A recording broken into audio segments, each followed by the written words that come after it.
ایام تشریق دعا کے دن دعا بندے اور رب تعالیٰ کے درمیان ایک ایسا تعلق ہے جو کسی وقت، جگہ اور ضابطے کا پابند نہیں ہے۔ بندہ کہیں بھی کبھی بھی کسی بھی بولی میں، حتیٰ کہ جو بولنے کی قوت سے محروم ہے، وہ بھی اپنے رب سے براہ راست التجا کر سکتا ہے۔ بندوں کا یہ مزاج ہے کہ ان سے مانگے تو ایک آدھ مرتبہ دے دیتے ہیں، بار بار مانگنے پر ناراض ہوتے ہیں، جبکہ باری تعالیٰ کی کرم نوازی ہے کہ اس سے جتنی بھی دعائیں کریں وہ راضی ہوتا ہے، بلکہ جو اس سے نہ مانگے وہ اس پر ناراض ہوتا ہے۔ دعا کی قبولیت کا وعدہ فرماتے ہوئے باری تعالیٰ نے فرمایا وَإِذَا سَأَلَكَ عِبَادِي عَنِّي فَإِنِّي قَرِيبٌ أُجِيبُ دَعْوَةَ الدَّاعِ إِذَا دَعَانِ فَلْيَسْتَجِيبُوا لِي وَلْيُؤْمِنُوا بِي لَعَلَّهُمْ يَرْشُدُونَ، یعنی اور اے حبیب مکرم، جب آپ سے میرے بندے میرے بارے میں پوچھے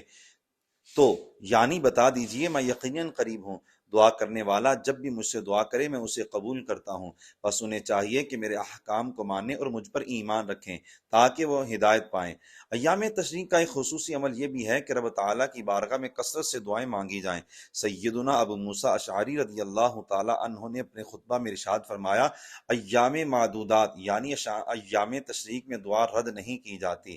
سیدنا اکرمہ رضی اللہ تعالیٰ عنہ ایام تشریق میں خصوصی طور پر یہ دعا مانگنے کا شوق دلاتے تھے، ربنا آتنا فی الدنیا حسنۃ وفی الآخرۃ حسنۃ وقنا عذاب النار، اور اے ہمارے رب ہمیں دنیا میں بھی بھلائی عطا فرما اور ہمیں آخرت میں بھی بھلائی عطا فرما اور ہمیں دوزخ کے عذاب سے بچا۔